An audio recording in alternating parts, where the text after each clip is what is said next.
Hello there, and welcome to Science with Sleepy. I'm so glad you found your way here.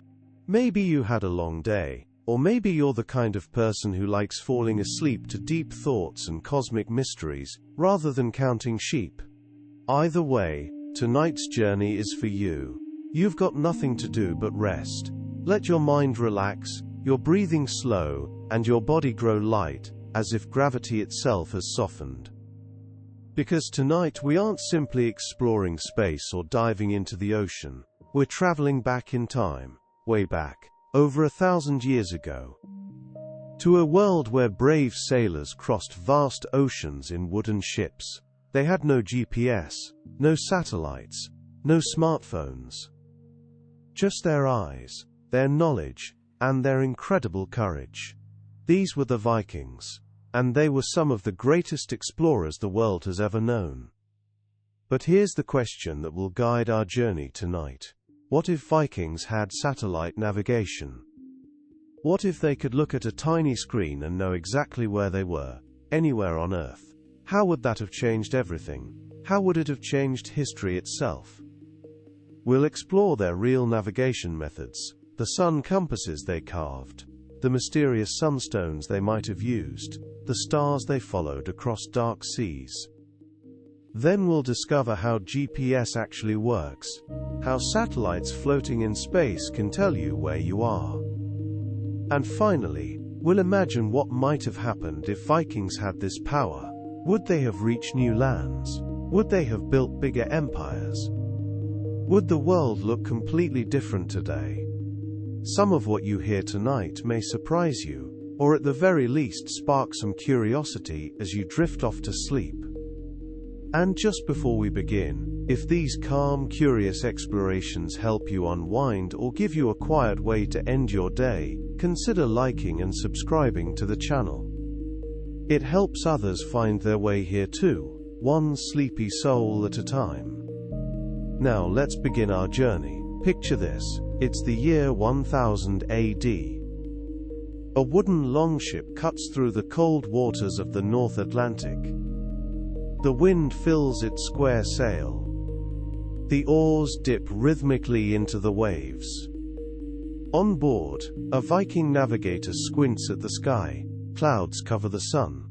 He can't see the stars yet, but he knows where he's going. How? That's our first mystery to solve. Chapter 1: The Viking Way, How They Really Navigated. The Vikings were master navigators. They crossed thousands of miles of open ocean. They reached Iceland. They settled Greenland. They even made it to North America. 500 years before Columbus. All without GPS. All without satellites. How did they do it? Picture yourself on a Viking longship. The year is 1000 AD. You're somewhere in the North Atlantic. Water stretches to the horizon in every direction. No land in sight. No GPS. No compass. No modern tools. Just you, your ship, and the vast ocean. How do you know where you are? How do you know which way to go? This was the challenge Vikings faced every single day. Vikings solved this challenge. They became the greatest navigators of their time. They didn't have technology, but they had something else. They had observation, they had knowledge, they had courage, and they had tools they created themselves. Let's start with the sun compass. This is one of the most fascinating Viking inventions. Imagine you're on a Viking ship. The sun rises in the east. It sets in the west. During the day, you can use the sun to find direction, but Vikings took this much further. They created something called a sun compass. Picture a wooden disc, about the size of a dinner plate, carved with curves and lines. In the center, a small stick stands upright. This stick is called a gnomon. It's like the hand on a clock. But instead of telling time, it tells direction. As the sun moves across the sky, the stick casts a shadow. The shadow moves in a predictable pattern. In the morning, the shadow points west. At noon, It's shortest. In the afternoon, it points east. Vikings learned to read this pattern. They could tell direction just by watching the shadow. But here's the clever part. The sun's path changes with the seasons. In summer, the sun is higher. In winter, it's lower. The shadow patterns change too. Vikings accounted for this. They carved different curves on their compass. One curve for spring, one for summer, one for fall, one for winter. Archaeologists found one of these sun compasses. It's called the Unartok disk. It was discovered in Greenland, buried in the ruins of a Viking settlement. The disk is made of wood. It has curves carved into it.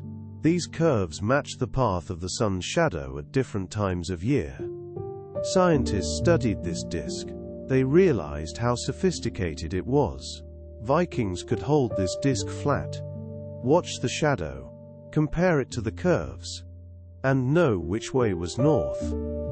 They could do this accurately, even on a moving ship, even in rough seas. Think of it like a clock, but instead of telling time, it tells direction. The shadow is like the clock's hand. It points where you need to go. Simple, elegant, and it worked incredibly well. But what about cloudy days? What if fog covered everything? What if storms hid the sun? Vikings had a solution for that too. At least we think they did. It's called a sunstone, and it might be one of the coolest navigation tools ever invented. A sunstone is a crystal. Specifically, it's a type of calcite called Iceland spar. This crystal has a special property.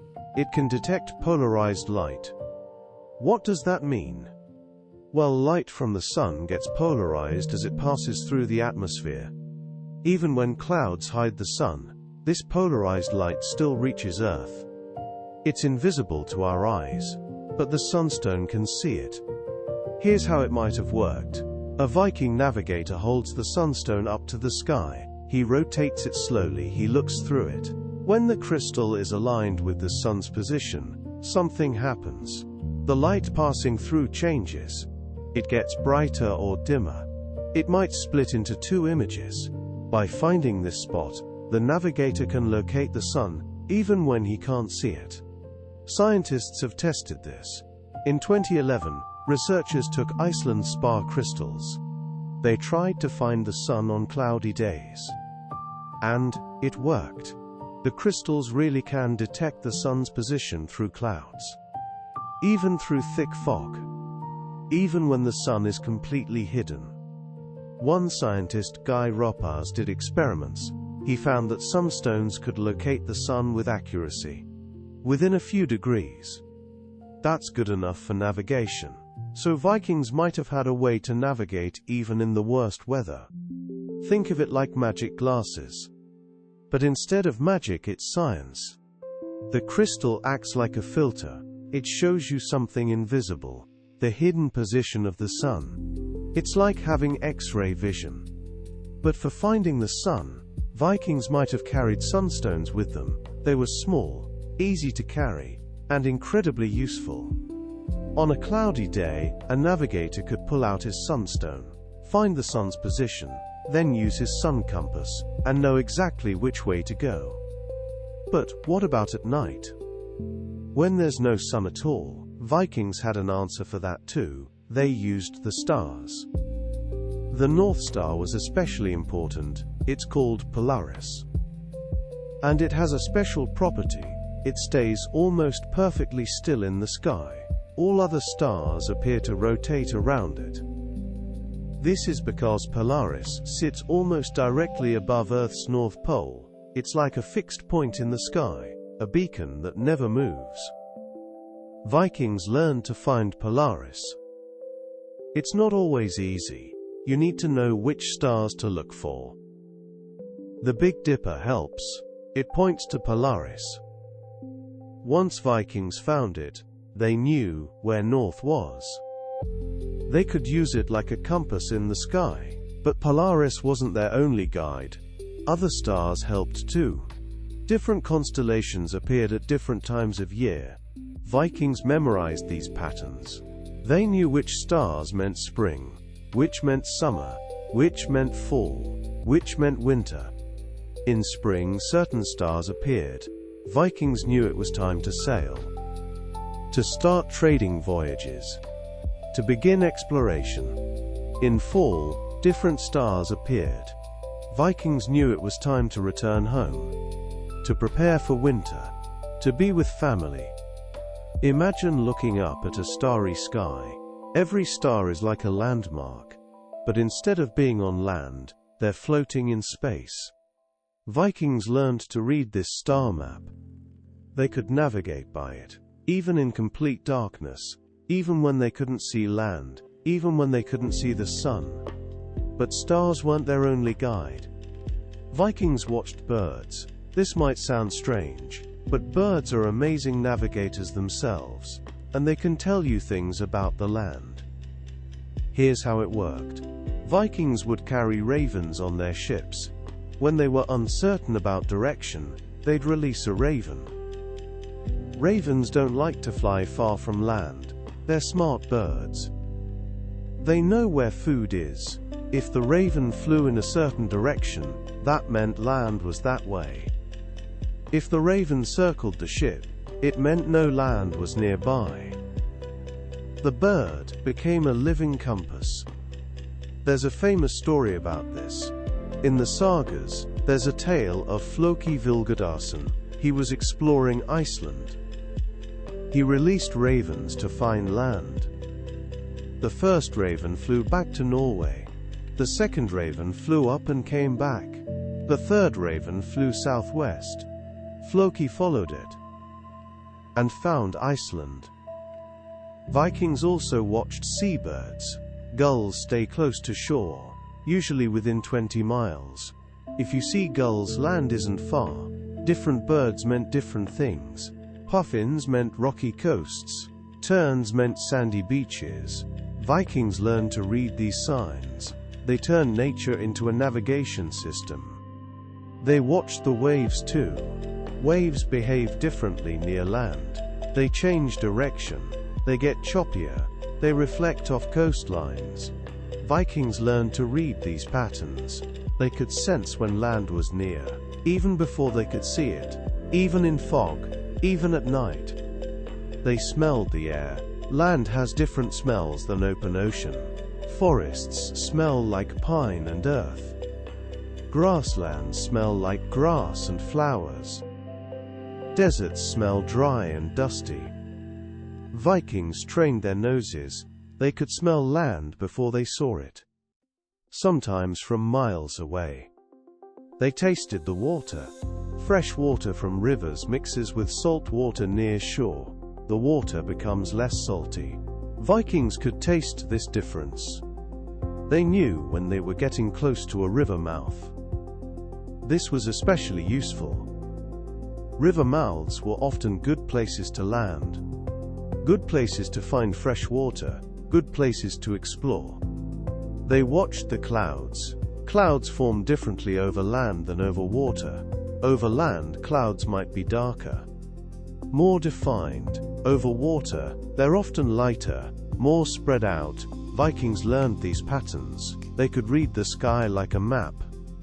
They felt the wind. Wind patterns change near land. They might shift direction. They might get stronger or weaker. Vikings learnt these patterns. They could feel when land was near. All of these methods combined: sun compasses for direction, sunstones for cloudy days, stars for night navigation, birds, waves, smells, tastes, clouds, wind for finding land. Vikings became masters of observation. They turned everything around them into clues. They read nature like a book. But there's one more method. It's called dead reckoning. This is where math comes in. Vikings would estimate their speed. They'd estimate how long they'd been sailing. They'd estimate the direction. Then they'd calculate where they probably were. Here's how it worked. A Viking navigator would know his ship's speed. Maybe 5 knots in good wind, maybe 2 knots in light wind. He'd track how long they'd been sailing, maybe using the sun's position. maybe using stars. He'd track their direction, using the sun compass, using the stars. Then he'd do the math. Speed times time equals distance. He'd plot this on a mental map and estimate their position. It wasn't perfect. Currents could push them off course, wind could change direction. Their speed estimates might be wrong, but it was better than nothing. And with all their other methods combined, Vikings could navigate across vast oceans. They could find their way home, they could discover new lands. Think about that for a moment. No GPS, no satellites, no modern technology, just observation. Just knowledge, just courage. Vikings crossed the North Atlantic. They reached places Europeans wouldn't find again for centuries. All using methods we might think of as primitive. But they weren't primitive. They were brilliant. Vikings also had something else: oral knowledge. They passed down navigation secrets through stories, through songs, through sagas. These weren't just entertainment, they were instruction manuals, hidden in tales of adventure. A Viking navigator would learn from his father. Who learned from his father? Who learned from his father? Knowledge passed down through generations, each generation adding what they learned, refining the methods, improving the techniques. This was how knowledge survived, how it grew, how it improved. The sagas are full of navigation clues. They describe landmarks. They describe star patterns. They describe wind patterns. They describe currents. Hidden in stories were real navigation instructions. A young navigator listening to sagas wasn't just being entertained, he was being taught, he was learning, he was preparing. For example, the sagas describe sailing directions. Sail west from Norway until you see mountains. That's Iceland. Sail west from Iceland until you see Greenland. That's Greenland. These weren't just stories. They were navigation guides. They were maps in words. They were instructions for future voyages. The sagas also describe what to look for. When you see birds flying in a certain direction, follow them. When you smell land, you're close. When the water tastes less salty, a river is near. These were real instructions, based on real experience, passed down through generations. They helped Vikings navigate. They helped them survive. They helped them explore. Vikings also had something called a bearing board. This was a wooden board, with notches carved into it. Each notch represented a direction. Vikings could use it to track their course, to maintain direction, to navigate accurately. It was simple, but effective. Like all Viking tools, Vikings also had something called a bearing dial. This was a circular disc, marked with directions. They could use it with the sun compass, to track their course more precisely, to maintain direction even when the sun moved. They had lead lines too. These were ropes with weights. Vikings would drop them overboard, measure the depth, feel the bottom. Different bottoms meant different things. Sand meant shallow water. Mud meant river mouths. Rock meant rocky coasts. This helped them navigate near shore. Vikings also used something called a lodestone. This is a naturally magnetic rock. When suspended, it points north. Like a compass, Vikings might have used lodestones, but we're not sure. No lodestones have been found in Viking sites, but they might have used them, they might have lost them, or they might not have needed them. Their other methods worked well enough. Vikings also had something else: experience. Years of sailing, years of observation, years of learning. This experience was invaluable. A young navigator learned from older ones. He watched, he listened, he practiced. Over time he became skilled. He could read the signs, he could navigate confidently. But even experienced navigators made mistakes. The sagas tell stories of ships getting lost, of voyages taking longer than expected, of ships never returning. Navigation was never perfect. It was always risky. But Vikings accepted this risk. They sailed anyway. Think about the risks they faced. Storms could destroy ships. Fog could hide everything. Currents could push ships off course. Ice could block paths. All of these dangers were real. All of them could mean death. But Vikings sailed anyway. They explored anyway. They discovered anyway. This courage is what made Vikings great. Not just their skills, not just their knowledge, but their courage, their willingness to take risks, their determination to explore, their drive to discover. This is what we can learn from. This is what inspires us. This is what matters. Vikings also had something else. Persistence. They didn't give up. If one voyage failed, they tried again. If one route didn't work, they found another. If one method failed, they tried another. They persisted. They persevered. They succeeded. Think about specific examples. Eric the Red was banished from Iceland. He didn't give up. He explored. He found Greenland. He settled it. He succeeded. Leif Erikson heard about land to the west. He didn't ignore it. He explored. He found Vinland. He succeeded. Vikings persisted. They persevered. They succeeded. Vikings also had something else. Courage. They faced danger. They took risks. They explored the unknown. They were brave. They were fearless. They were successful. We should learn from this. We should be brave. We should take risks. We should explore. We should discover. We should succeed. Vikings also had something else. Curiosity. They wanted to know. They wanted to explore. They wanted to discover. They were curious. They were driven. They were successful. We should be the same. We should be curious.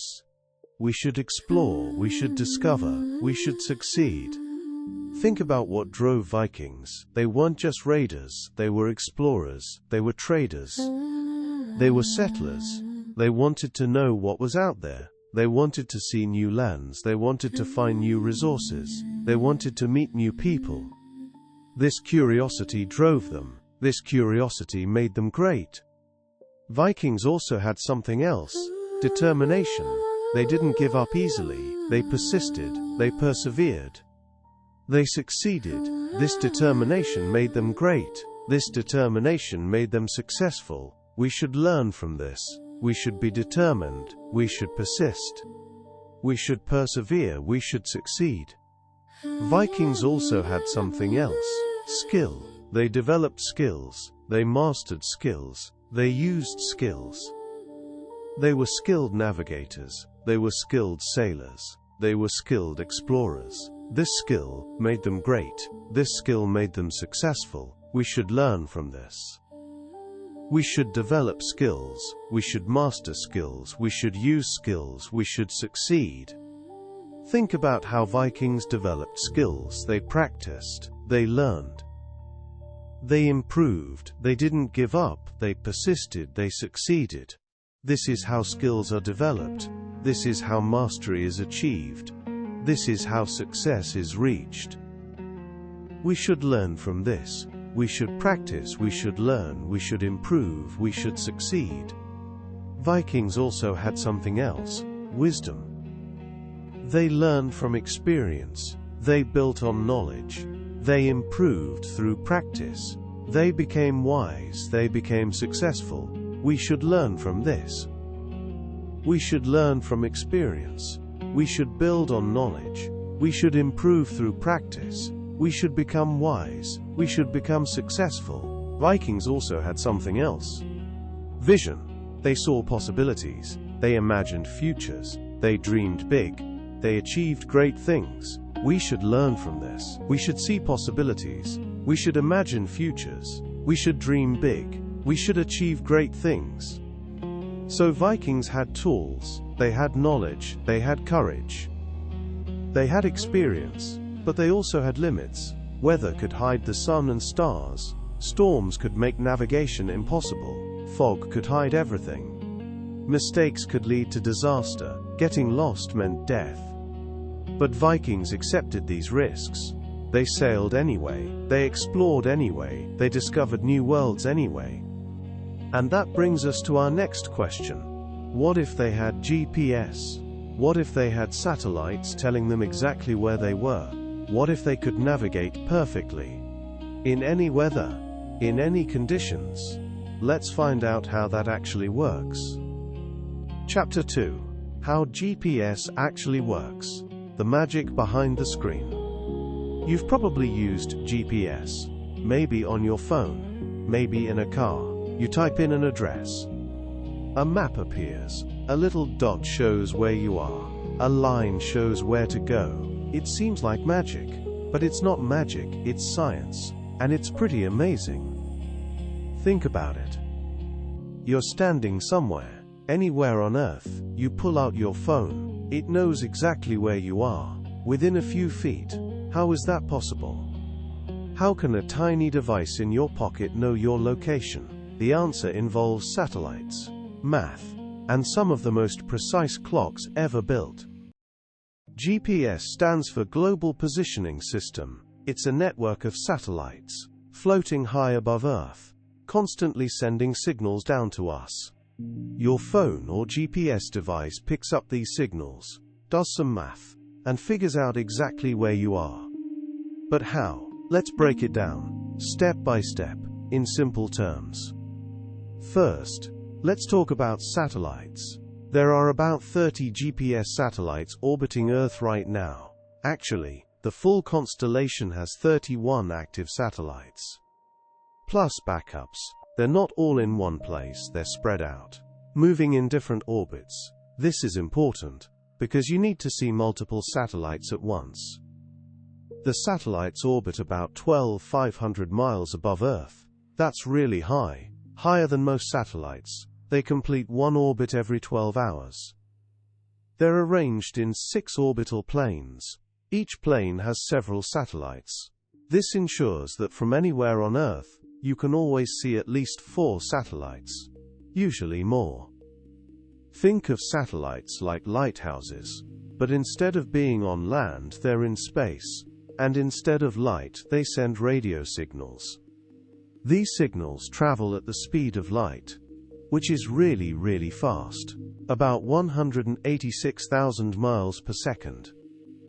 That's so fast it's hard to imagine.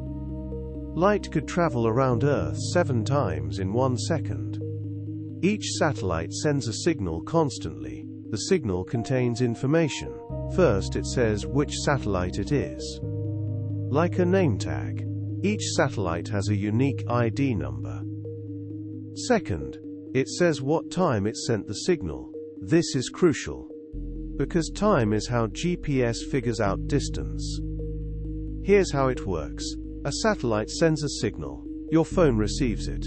Your phone checks the time. It sees when the signal was sent. It sees when it received the signal. The difference tells you how long the signal traveled. Since you know how fast radio waves travel, you can calculate distance. It's like playing hot and cold. But with 3 friends. Or actually 4 friends. Here's why you need 4 satellites.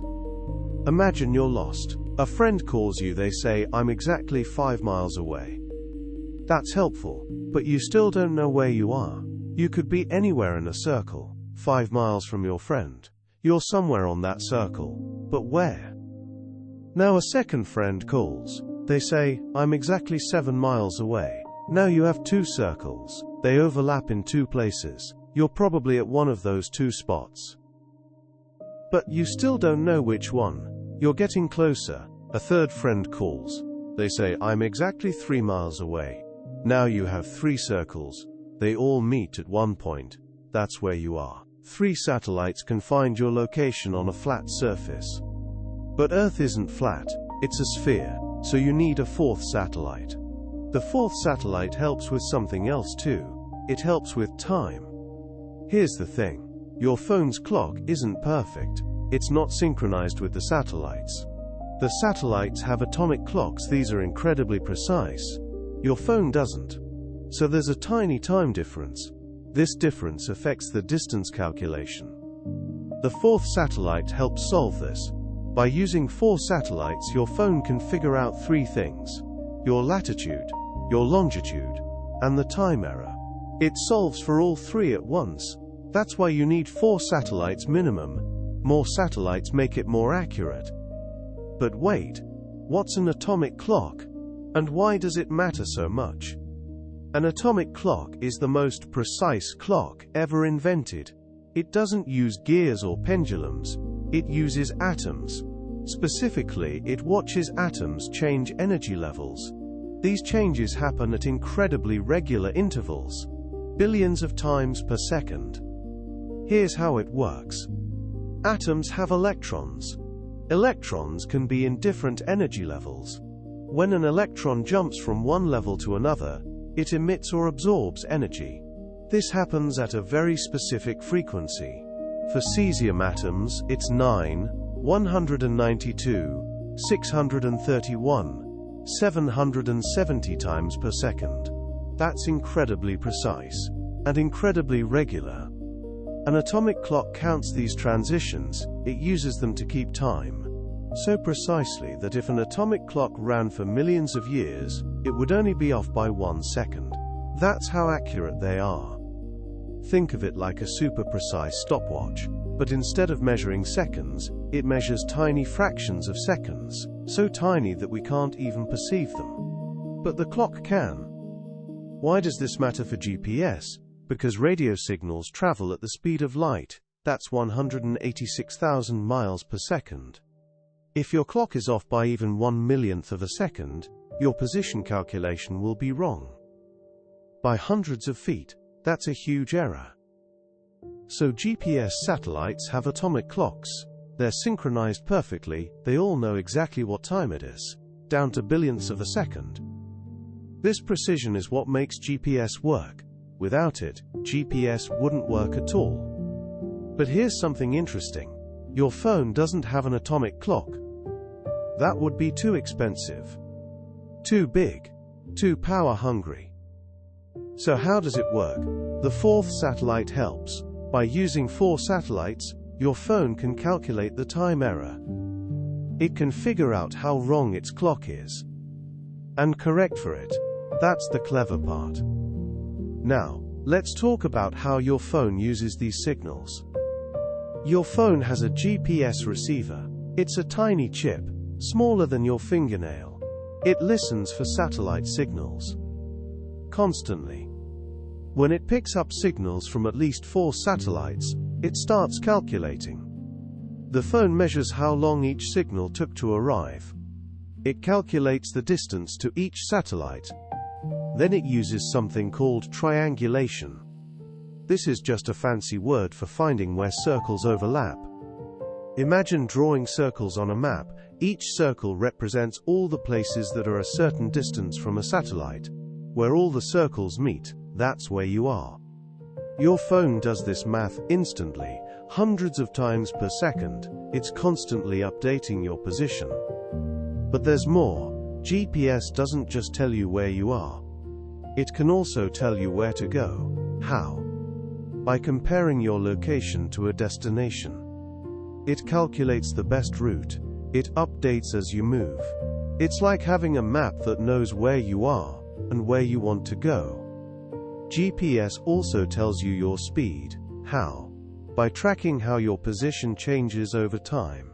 If you move 100 feet in 1 second, you're moving at about 68 miles per hour. GPS calculates this constantly. It knows your speed, your direction, your altitude. Everything. GPS was originally created by the US military.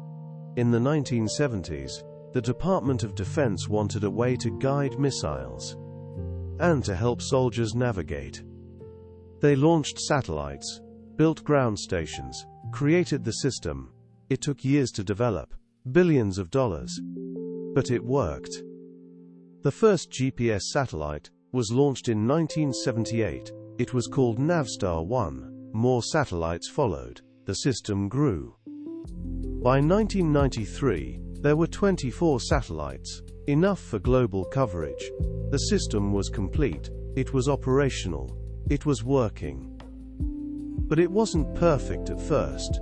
It had limitations. It had errors. It improved over time. More satellites were added. Better technology was developed. The system got better, more accurate, more reliable, more useful. Today, GPS is everywhere. It's in your phone, it's in your car, it's in planes, it's in ships. It's even in farming equipment. Tractors use GPS to plow straight rows. Drones use GPS to navigate. Delivery trucks use GPS to find addresses. It's become essential. It's become part of our lives. We depend on it. We rely on it. We use it constantly. But GPS isn't just for navigation. It's used for timing, for synchronization, for coordination. Cell phone towers use GPS to synchronize. Power grids use GPS to coordinate. Financial systems use GPS to timestamp transactions.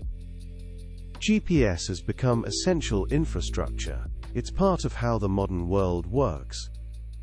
GPS is also used for scientific research.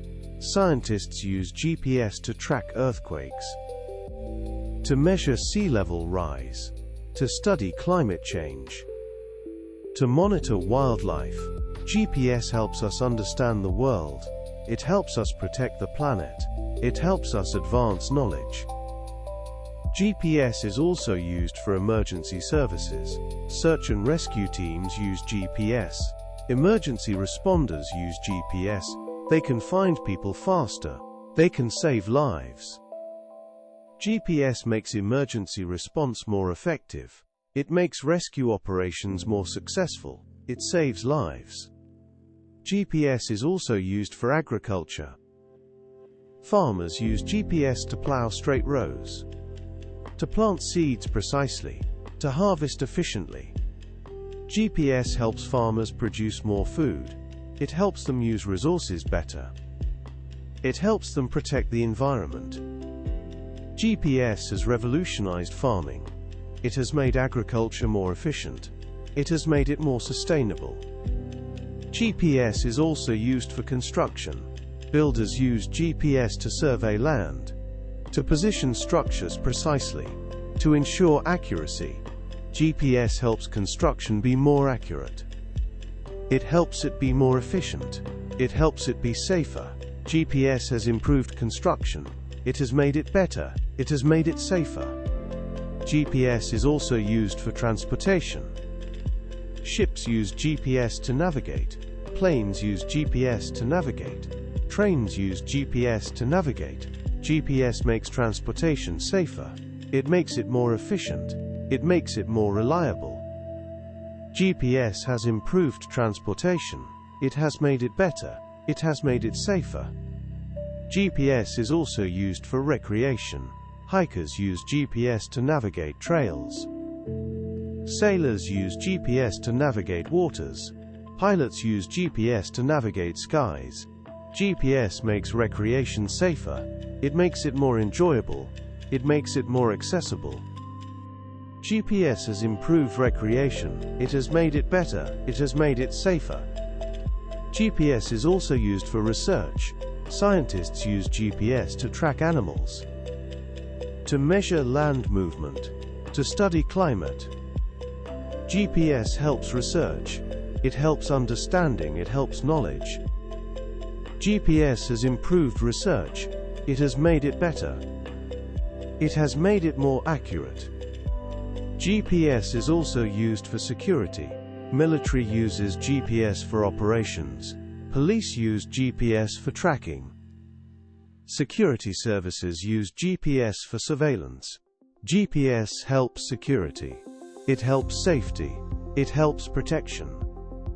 GPS has improved security. It has made it better. It has made it more effective. GPS is also used for logistics. Companies use GPS to track shipments, to optimize routes, to improve efficiency. GPS helps logistics. It helps efficiency. It helps profitability. GPS has improved logistics. It has made it better. It has made it more efficient. GPS is also used for surveying. Surveyors use GPS to measure land, to map terrain, to create accurate maps. GPS helps surveying. It helps accuracy. It helps precision. GPS has improved surveying. It has made it better. It has made it more accurate. GPS is also used for weather. Weather services use GPS to track storms, to predict weather, to warn people. GPS helps weather prediction. It helps safety. It helps preparation. GPS has improved weather services. It has made them better. It has made them more effective.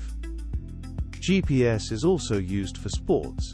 Athletes use GPS to track performance, to analyze movement, to improve training. GPS helps sports. It helps performance. It helps improvement. GPS has improved sports. It has made them better. It has made them more effective. GPS is also used for entertainment. Games use GPS for location-based features. Apps use GPS for augmented reality. GPS helps entertainment. It helps engagement. It helps fun. GPS has improved entertainment. It has made it better. It has made it more engaging. GPS is also used for social networking. Apps use GPS to connect people, to share locations, to meet up. GPS helps social networking. It helps connection. It helps community. GPS has improved social networking. It has made it better. It has made it more connected. At first, GPS was only for the military. Civilians could use it, but it was less accurate. The military added errors on purpose. This was called selective availability. It made civilian GPS less precise, about 100 meters off, good enough for most uses, but not perfect. But in the 1980s, that changed. A Korean Airlines flight got lost. It accidentally flew into Soviet airspace. The Soviets shot it down. 269 people died. It was a tragedy. And it might have been prevented with better navigation. After that, the US government decided to make GPS more accurate for everyone. In 2000, they turned off selective availability. Suddenly, civilian GPS became much more accurate, within a few meters, sometimes within a few feet. Today GPS is used everywhere, in cars, in phones, in ships, in planes, even in farming equipment. Tractors use GPS to plow straight rows. Drones use GPS to navigate. Delivery trucks use GPS to find addresses. It's everywhere.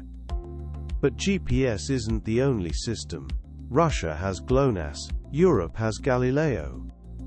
China has Beidou. India has NAVIC. These all work similarly. They're all satellite navigation systems. Some phones use multiple systems at once. This makes navigation more accurate, more reliable.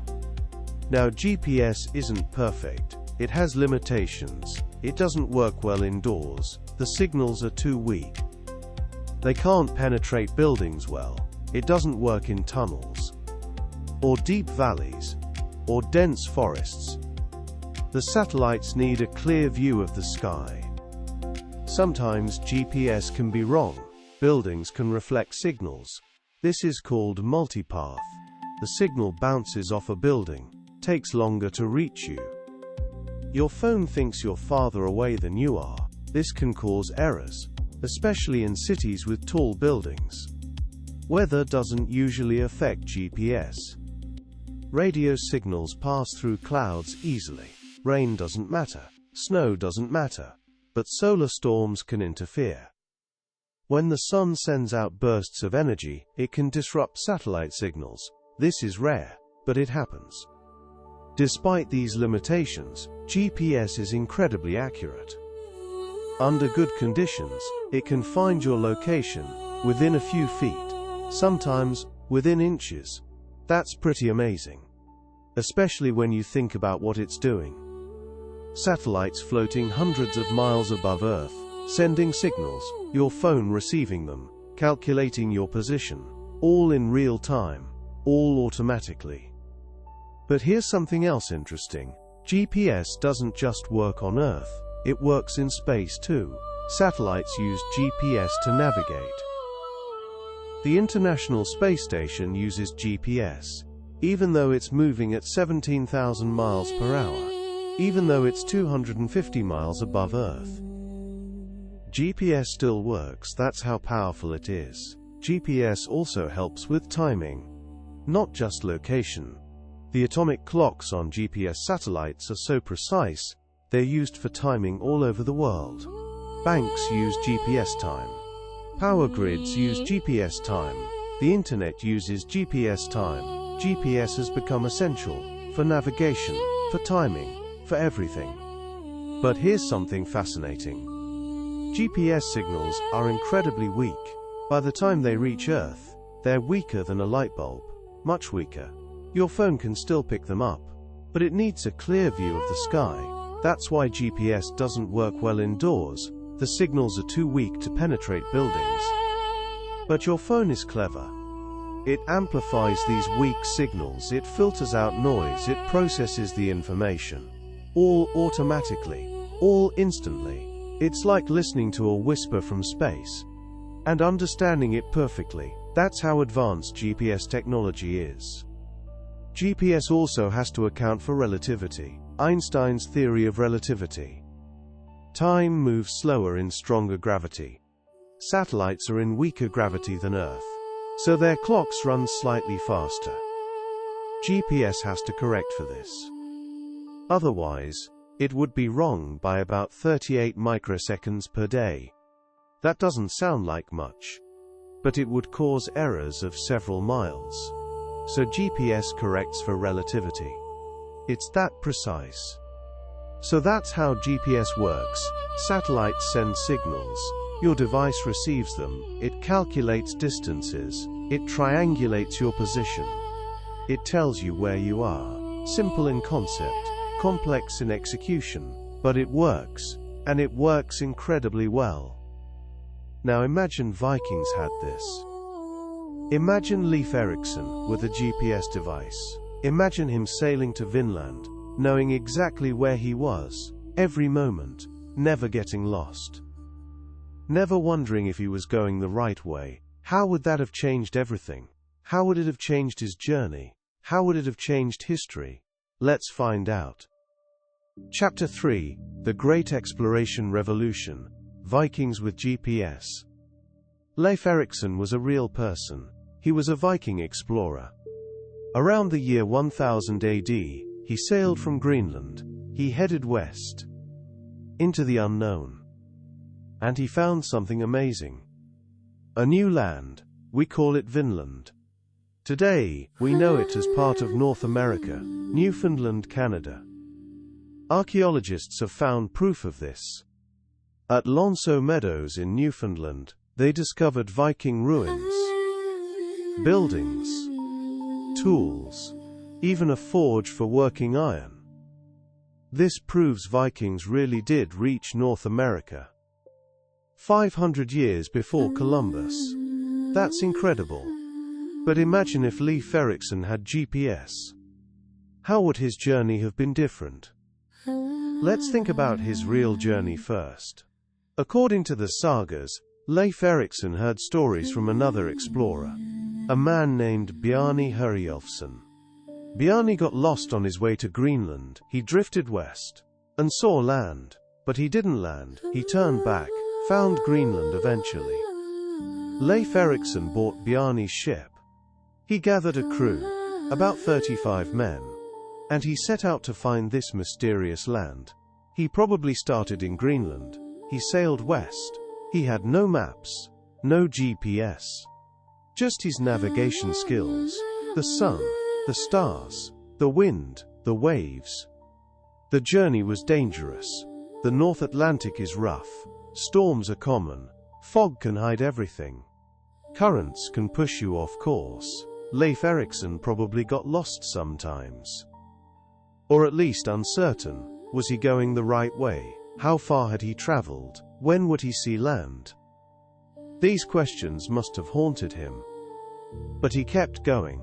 According to the sagas, he found 3 lands. First, a land of flat stones. He called it Helluland. That's probably Baffin Island. Then a land of forests. He called it Markland. That's probably Labrador. Finally, he found a land with grapes. Or maybe berries. He called it Vinland. That's probably Newfoundland. Now imagine he had GPS. From the moment he left Greenland, he'd know exactly where he was. He'd know his latitude, his longitude, his speed, his direction, everything. No guessing, no uncertainty, just precise navigation. He could plan his route perfectly.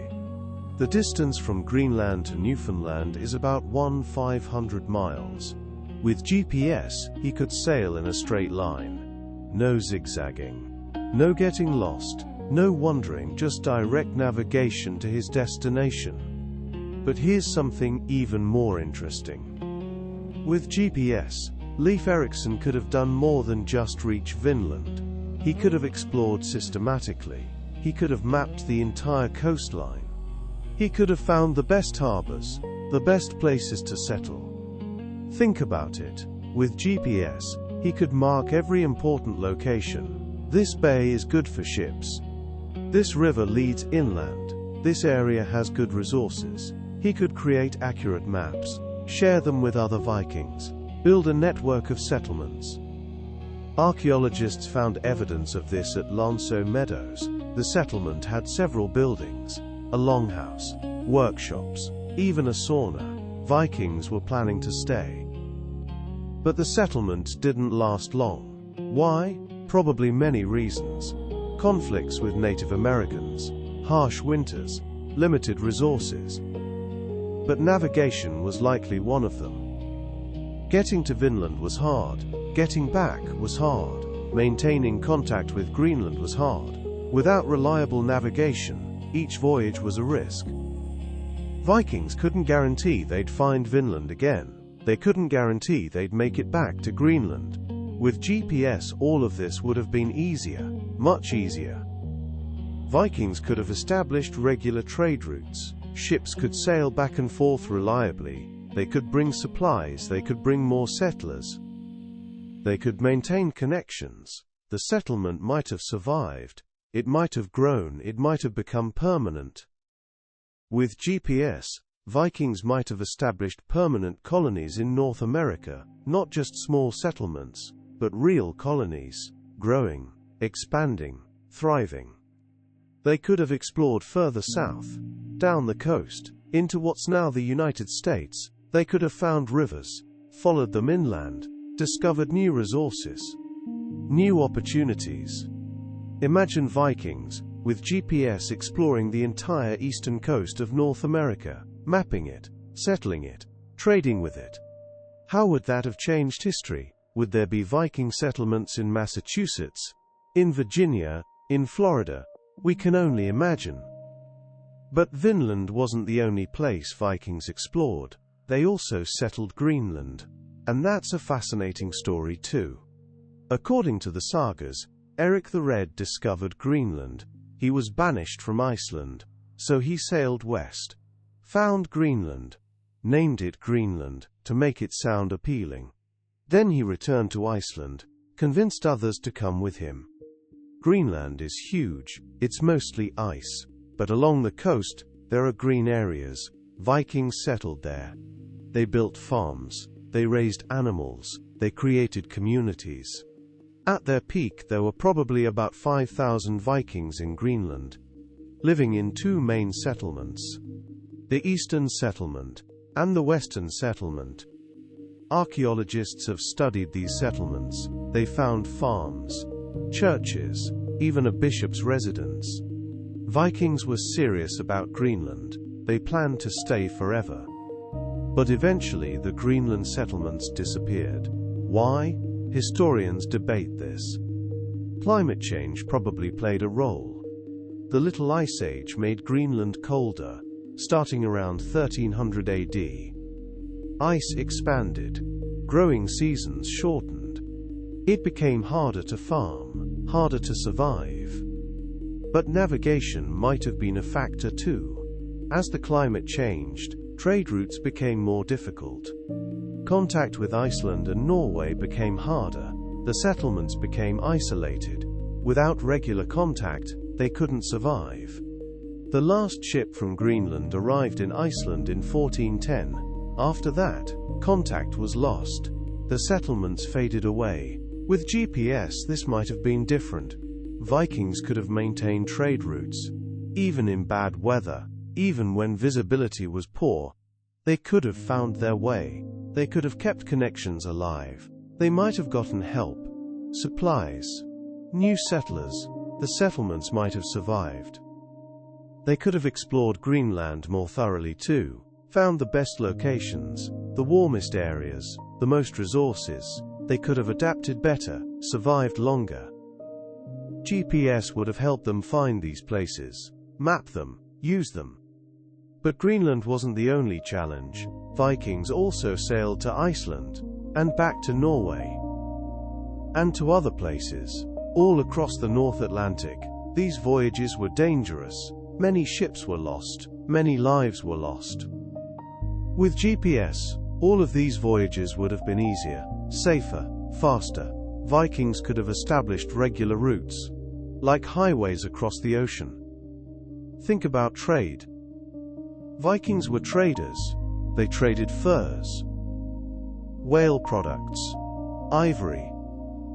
Walrus tusks were especially valuable. They brought these goods to Europe. They brought European goods back. Trade was central to Viking life. It made them rich. It connected them to the world. With GPS, trade would have exploded. Vikings could have found the fastest routes. They could have avoided dangerous areas. They could have timed their voyages perfectly. They could have traded more, made more profit, grown their economy. Trade routes would have been more reliable, more profitable, more extensive.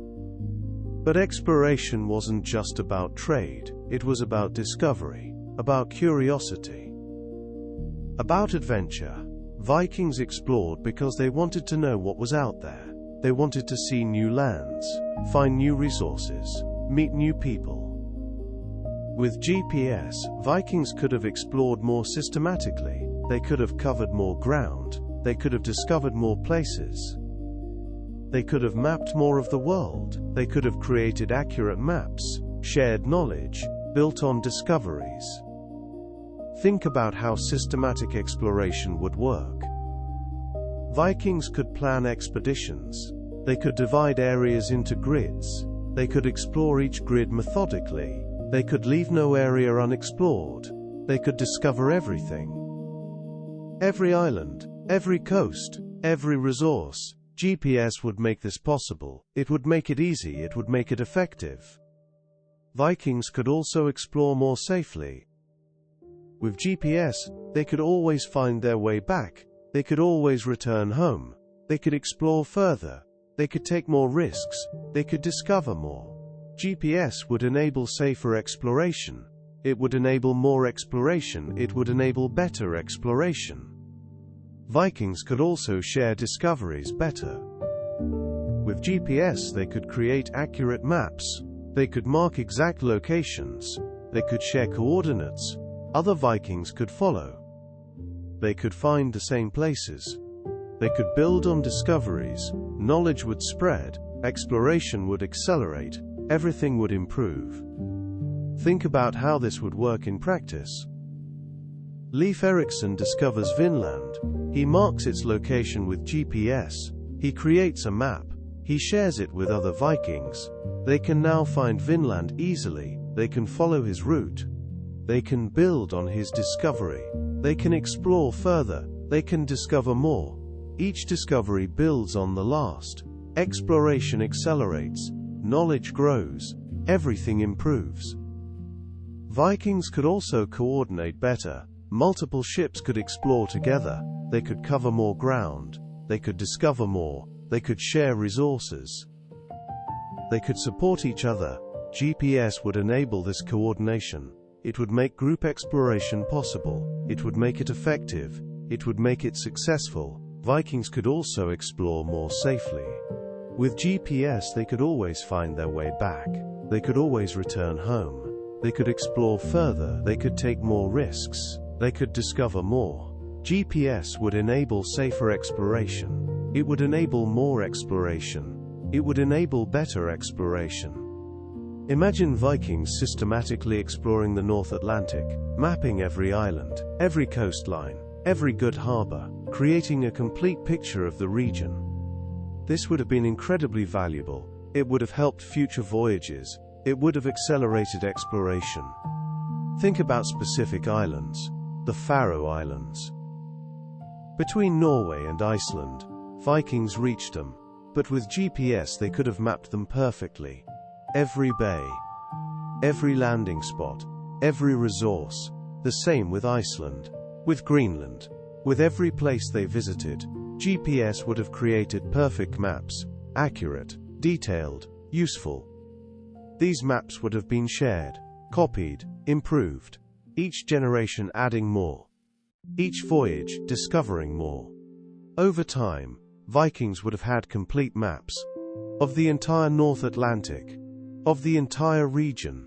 This would have been incredibly powerful. It would have accelerated everything. Exploration, trade, settlement, everything. Vikings could have also explored systematically. Instead of random voyages, they could have planned expeditions. They could have covered areas methodically. They could have left no stone unturned. They could have discovered everything. Every island, every coast, every resource. GPS would have made this possible. It would have made it easy. They could have explored further west too, beyond Vinland. What's in the west? With GPS they could have found out. They could have sailed further, discovered more, explored more. Maybe they would have reached the Great Lakes. Maybe they would have found the Mississippi River. Maybe they would have explored the entire continent. Think about the Great Lakes. They're huge, they're connected, they lead inland. Vikings could have sailed into them. They could have explored them, they could have settled around them, they could have created a network. From the Atlantic to the Great Lakes. From the coast to the interior. This would have been powerful. This would have changed everything. Or think about the Mississippi River. It flows from north to south, it's navigable. Vikings could have sailed up it. They could have explored it. They could have settled along it. They could have created settlements. From the Great Lakes to the Gulf of Mexico. This would have been incredible. This would have changed history. With GPS all of this would have been possible. Vikings could have explored systematically. They could have mapped everything. They could have settled everywhere. They could have created an empire, spanning continents, connected by GPS, united by navigation. This would have been powerful. This would have changed everything. But here's something else to consider. With GPS, Vikings wouldn't have been the only ones exploring. Other cultures might have learned about GPS too, or developed their own systems. GPS would spread. It would help everyone. It would accelerate exploration worldwide. What if the Islamic world had GPS? They were great navigators too. They had advanced astronomy. They had trade networks spanning continents. They explored the Indian Ocean. They reached China. They reached Africa. With GPS, they could have explored even more. They could have reached the Americas from the east. They could have crossed the Pacific. They could have connected the entire world. What if the Chinese had GPS? They had huge ships. The treasure ships of Zheng He were massive. Over 400 feet long. They explored the Indian Ocean.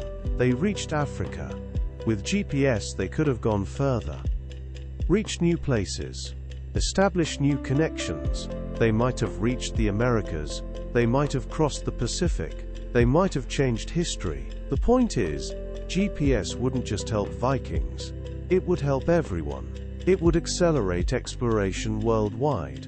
It would change the pace of discovery. It would connect the world faster, earlier, more completely. But let's focus on Vikings for now. With GPS, Vikings could have done incredible things. They could have explored more, settled more, traded more. They could have built a North Atlantic empire, connected Europe to North America, created a network spanning continents. This would have been powerful. This would have changed everything. Imagine a specific scenario. Leif Erikson sets sail from Greenland. He has GPS. He knows exactly where he's going. He sails west.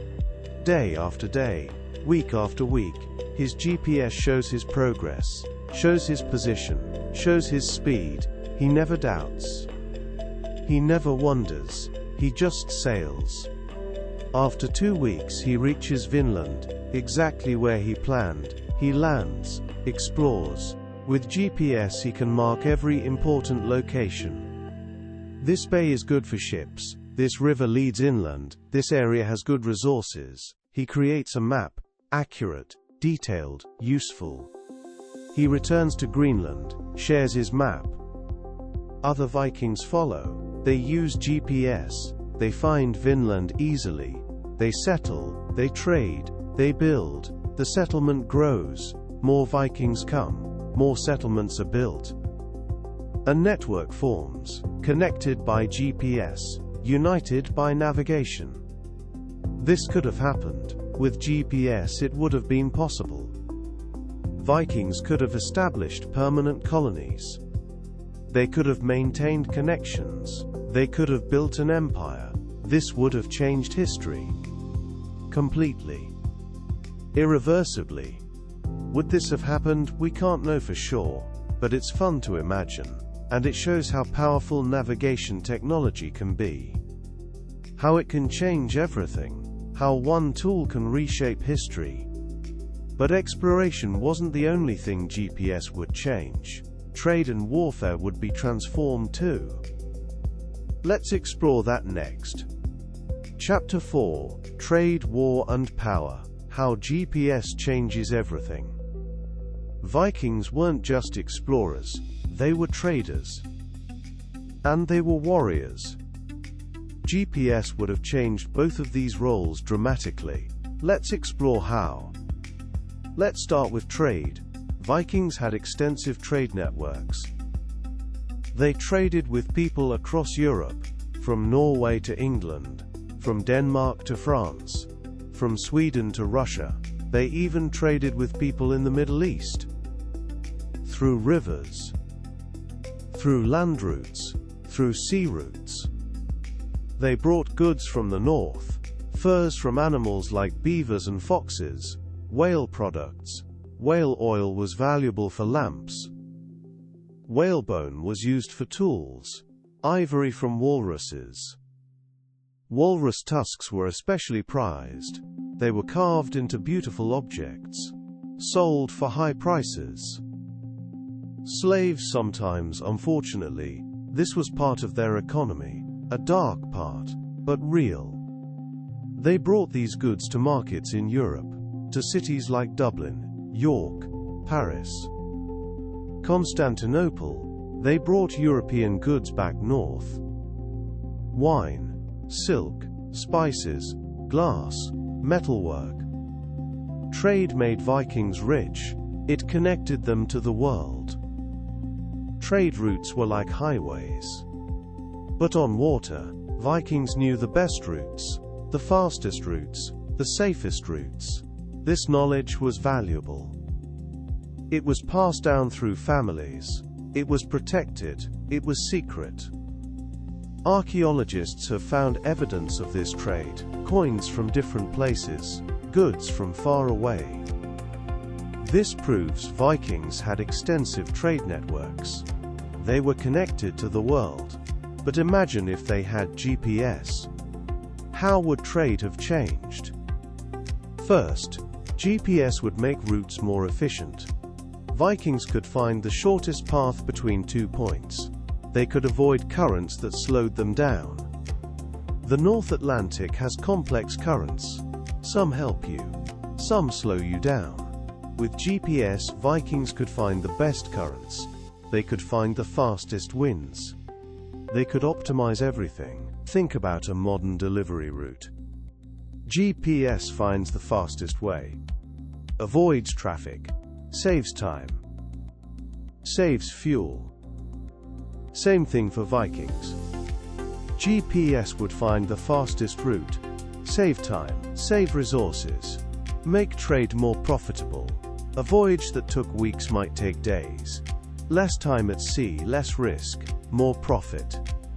Second, GPS would make trade safer. Vikings could avoid dangerous areas, shallow waters, rocky coasts, storm-prone regions. The North Atlantic is full of hazards, icebergs, storms, fog. With GPS, Vikings could navigate around these hazards, reduce the risk of shipwrecks, protect their cargo, protect their lives. Historians estimate that many Viking ships were lost, maybe 1 in 10, maybe more. With GPS, this number would drop dramatically. More ships would survive, more cargo would arrive, more profit would be made. Third, GPS would enable better timing. Vikings could coordinate arrivals. They could time their voyages to catch markets. They could arrive when prices were best. They could maximize profits. They could plan ahead. They could coordinate with other traders. They could create trade networks. Fourth, GPS would enable new trade routes. Vikings could explore new paths, find new markets, connect new places, expand their trade network. They could trade with places they'd never reached before. They could establish new connections. They could grow their economy. Imagine Vikings, with GPS establishing trade routes across the entire North Atlantic, from Norway to Iceland, about 600 miles, from Iceland to Greenland. About 300 miles, from Greenland to Vinland, about 500 miles, from Vinland down the coast, hundreds more miles, a network spanning thousands of miles. All connected, all reliable, all profitable. They could have traded with Native Americans, brought European goods, metal tools, cloth, glass beads. Brought American goods back, furs, food, resources, created a transatlantic trade network, 500 years before it actually happened. This would have been revolutionary. But trade wasn't everything. Vikings were also warriors, they were raiders, and GPS would have changed warfare dramatically too. Let's think about Viking raids. Vikings would sail to a target, a monastery, a town, a city. They'd attack quickly, take what they wanted, leave before defenders could respond. Speed was everything. Surprise was everything. The first recorded Viking raid was in 793 AD, on the monastery at Lindisfarne, England. Vikings struck suddenly, took treasure, took slaves, left quickly. This pattern repeated for centuries. Vikings raided all across Europe, from England to France, from Ireland to Spain, from Italy to Russia. With GPS, these raids would have been more effective. Here's how. First, GPS would enable precise landings. Vikings could land exactly where they wanted.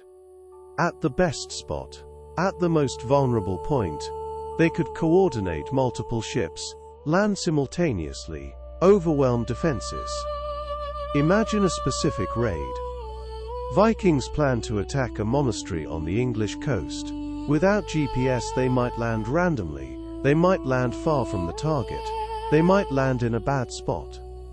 They might get lost. They might fail. But with GPS, they can plan perfectly. They can find the best landing spot, close to the target, easy to reach, hard to defend. They can coordinate multiple ships, they can land simultaneously, they can strike quickly, they can succeed. GPS makes the difference. Between success and failure. Between life and death. Instead of landing randomly, they could land strategically. They could hit the weakest point. They could maximize their advantage. Second, GPS would enable surprise attacks. Vikings could approach from unexpected directions. They could navigate around defenses. They could strike where least expected. They could attack at night, in fog, in any conditions. GPS would guide them. They could strike anywhere, anytime. Third, GPS would enable better retreats. After a raid, Vikings needed to escape quickly. With GPS, they could find the fastest route away. They could avoid pursuers. They could navigate in darkness, in fog, in any conditions. They could escape more reliably. They could survive more raids. Fourth, GPS would enable coordinated attacks. Multiple Viking ships could coordinate. They could attack from different directions simultaneously. They could surround targets. They could overwhelm defenses. Instead of one ship attacking, multiple ships could attack together. More effective, more devastating. Think about Viking raids on England. Vikings attacked monasteries, towns, cities. They struck quickly, took what they wanted, left.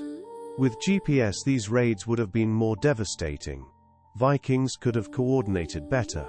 They could have struck more targets simultaneously. They could have been more effective. They could have conquered more territory. They could have changed history. But raids weren't the only form of warfare. Vikings also fought battles. They fought other Vikings. They fought European armies. They fought for territory, for power.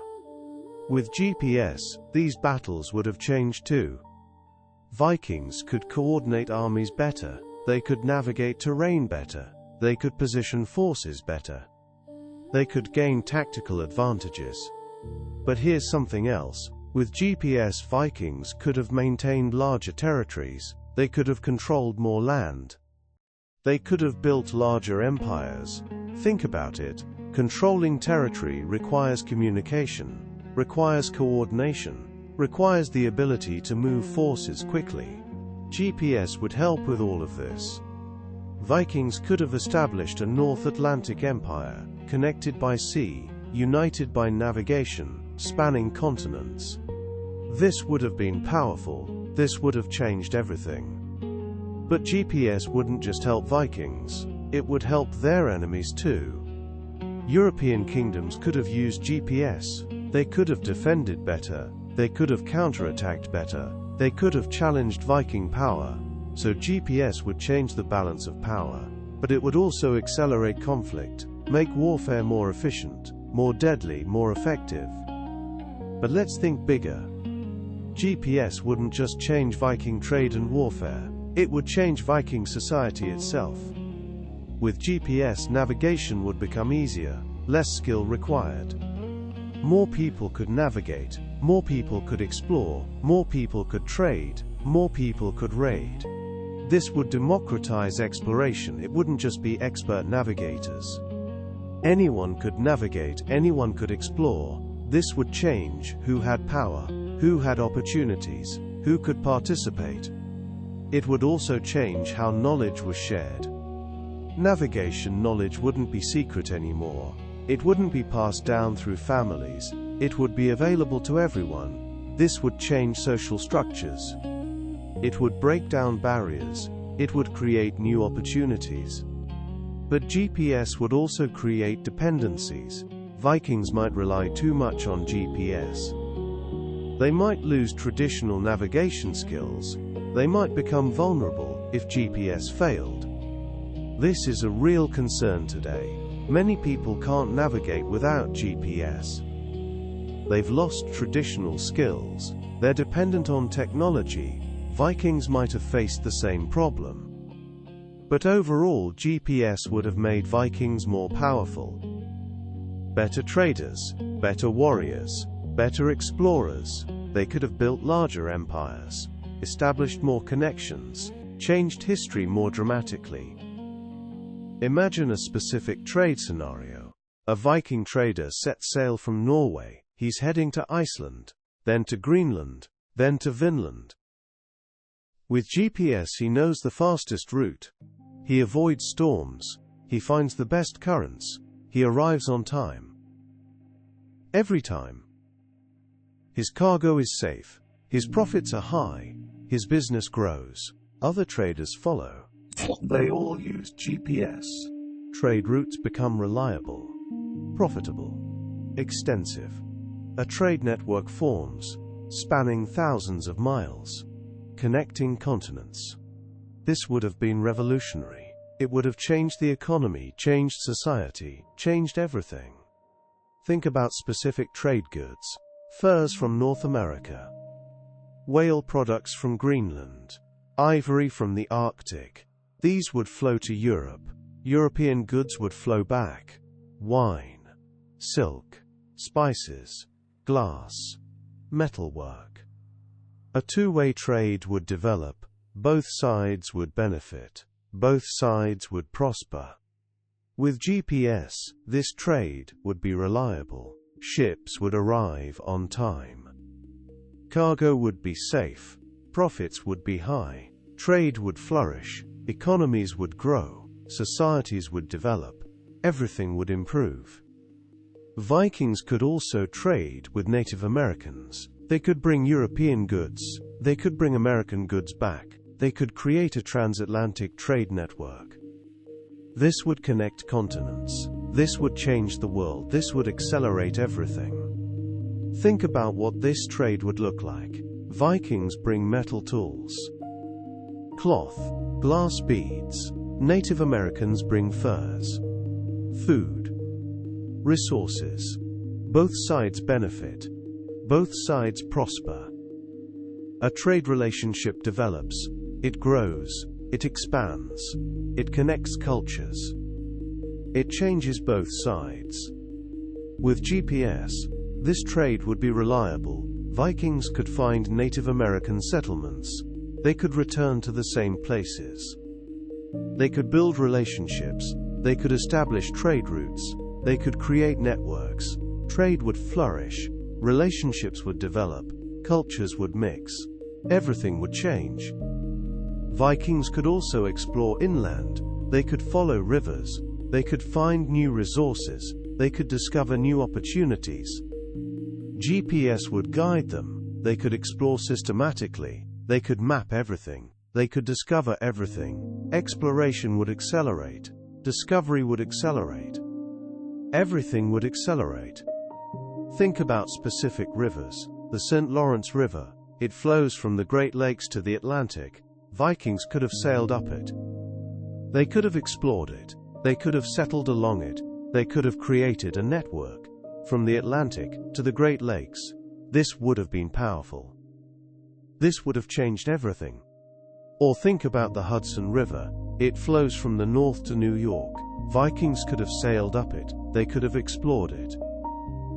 They could have discovered resources. They could have created settlements. They could have built a network. This would have been incredible. This would have changed history. With GPS, all of this would have been possible. Vikings could have explored systematically. They could have mapped everything. They could have discovered everything. They could have created an empire, spanning continents, connected by GPS, united by navigation. This would have been powerful. This would have changed everything. Think about the timeline. If Vikings had GPS in 1000 AD, they could have explored North America systematically. They could have mapped the entire eastern coast. They could have settled extensively. They could have created permanent colonies. By 1100 AD, they could have been thriving Viking settlements. By 1200 AD, there could have been a Viking empire. By 1300 AD, the world would have been completely different. Think about the impact. Vikings would have connected Europe to North America. They would have created trade networks. They would have shared knowledge. They would have accelerated everything. The world would have become connected earlier. It would have become more advanced earlier. it would have become different, completely different. But we can't know for sure, we can only imagine, we can only think about it, we can only learn from it. That's what matters, that's what counts. That's what helps us understand, think about what we can learn. GPS shows us how powerful technology can be. It shows us how it can change history. It shows us how it can reshape the world. But it also shows us that technology isn't everything. It's a tool, a powerful tool, but still, just a tool. What matters more is how we use it. What matters more is who we are. What matters more is what we value. Vikings were great navigators, not because of technology, but because of skill, because of knowledge, because of courage. GPS would have helped them, but it wouldn't have made them great. They were already great. Technology amplifies. It makes the skilled more skilled. It makes the powerful more powerful. But it doesn't create skill. It doesn't create power. Those come from people. So GPS would have changed history. But people would have still driven that history. People would have still made choices. People would have still shaped the world. Now imagine a warfare scenario. Vikings plan a raid on England. Multiple ships coordinate. Using GPS, they approach from different directions. They land simultaneously. At the best spots, they strike quickly. Take what they want, escape efficiently. Using GPS to find the fastest route away, they succeed. They survive. They raid again. With GPS, Viking raids would have been more effective, more coordinated, more successful. Vikings could have conquered more territory. They could have built larger empires. They could have changed history. Think about specific raids. The raid on Lindisfarne in 793 AD. With GPS, Vikings could have coordinated better. They could have struck more targets. They could have been more effective. They could have conquered more. They could have changed history. Think about the Great Heathen Army. It invaded England in 865 AD. With GPS, it could have coordinated better. It could have conquered more. It could have changed history. Vikings could have conquered all of England. They could have changed everything. Think about Viking settlements. Vikings settled in England, in Ireland, in France, in Russia. With GPS, they could have coordinated better. They could have maintained connections. They could have built larger empires. They could have changed history. Think about specific settlements. The Danelaw in England. Vikings controlled large areas. With GPS, they could have coordinated better. They could have maintained control longer. They could have expanded further. They could have changed history. Think about Normandy. Vikings settled there. They became Normans. With GPS, they could have maintained connections better. They could have coordinated with other Vikings. They could have built larger networks. They could have changed history. Think about Russia. Vikings founded the Kievan Rus. With GPS, they could have coordinated better. They could have maintained connections. They could have built larger empires. They could have changed history. But Vikings weren't the only ones who would be affected. GPS would change the entire world. Let's explore that next. Chapter 5. The Ripple Effects. How one technology changes history. GPS wouldn't just help Vikings. It would change everything. The entire course of history would be different. Let's explore how, step by step, thought by thought. First, let's think about what actually happened. Vikings reached North America around 1000 AD.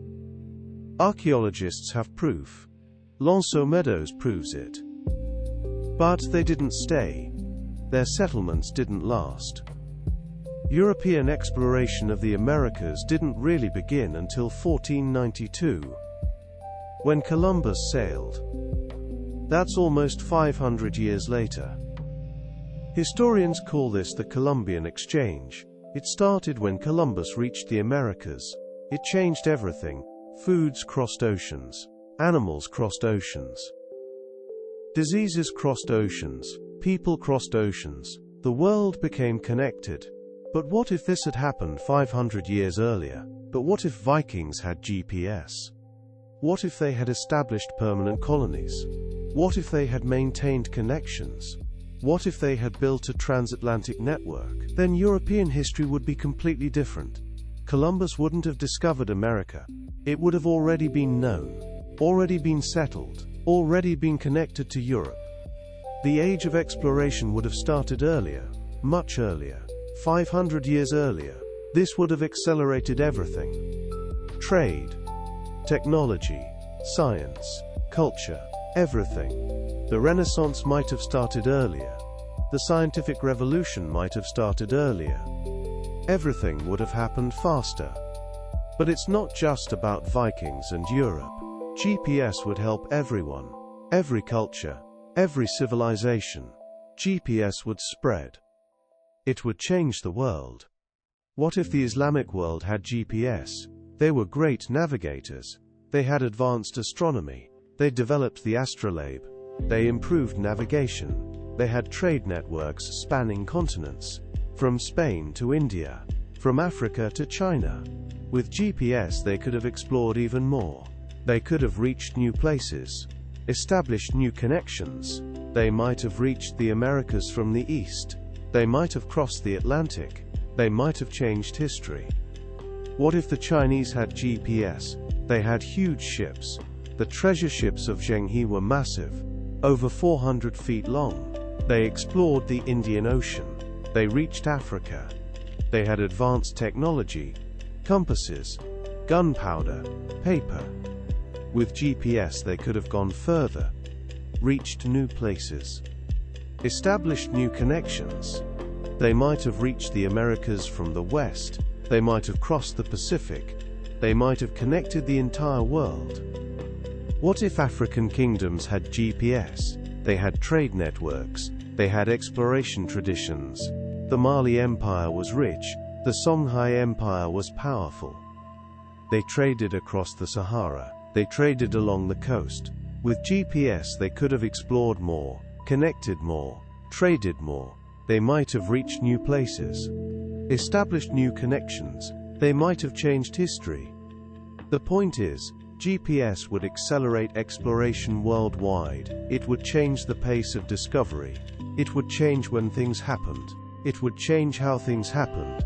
The world would become connected faster, earlier, more completely. But GPS wouldn't just change exploration, it would change knowledge itself. With GPS people could map the world more accurately. They could create better maps, share knowledge better, build on each other's discoveries faster. Maps would be more accurate, more detailed, more useful. This would help everyone. It would accelerate progress. Knowledge would spread faster. Ideas would spread faster. Technology would spread faster. This would accelerate progress. In science, in technology, in everything. The printing press might have been invented earlier, or it might have spread faster. Books would travel faster. Ideas would travel faster. Progress would accelerate. Think about the scientific revolution. It happened in Europe, starting around the 1500s. But what if exploration had started earlier? What if knowledge had spread faster? What if different cultures had connected sooner? Then the scientific revolution might have happened earlier. Or it might have happened differently. It might have been more global, more diverse, more inclusive. It might have included ideas from other cultures. It might have been richer, more complete. GPS would also change economics. Global trade would start earlier. Connections would form sooner. Economies would develop faster. The world would become more connected, more interdependent. This would create wealth. It would create opportunities. It would change how people lived. Think about specific economic changes. Trade routes would be more reliable, more profitable, more extensive. This would create wealth. It would create jobs. It would create opportunities. People would benefit. Economies would grow. Societies would develop. Everything would accelerate. But economics isn't everything. GPS would also change culture. People would meet earlier, they would exchange ideas earlier, they would learn from each other earlier. This would enrich culture. It would create new art, new music, new literature, new everything. The world would be richer, more diverse, more interesting. GPS would also change science. Scientists would share knowledge faster. They would build on each other's work faster. They would make discoveries faster. Progress would accelerate. Science would advance. Technology would advance. Everything would advance faster. Think about specific scientific advances. Astronomy would advance faster. Scientists could share observations. They could compare data. They could build on discoveries. Medicine would advance faster. Doctors could share knowledge. They could learn from each other. They could improve treatments. Mathematics would advance faster. Mathematicians could share proofs. They could collaborate. They could solve problems together. All of this would accelerate, with GPS enabling faster connections, faster communication, faster sharing. Progress would be unstoppable. Science would flourish. Technology would flourish. Everything would flourish. But science isn't everything. GPS would also change art. Artists would meet earlier. They would exchange ideas earlier. They would inspire each other earlier. This would create new art, new styles, new movements. The world would be richer, more beautiful, more interesting. Think about specific art forms. Music would change. Different cultures would influence each other. New instruments would spread. New styles would develop. Literature would change. Stories would travel faster. Ideas would spread faster. New genres would emerge. Visual arts would change. Techniques would spread. Styles would mix. New forms would develop. All of this would happen earlier, with GPS enabling faster connections, faster travel, faster sharing. Art would flourish. Culture would flourish. The world would be richer, more diverse, more interesting. GPS would also change language. People would meet earlier. They would communicate earlier. Languages would mix earlier.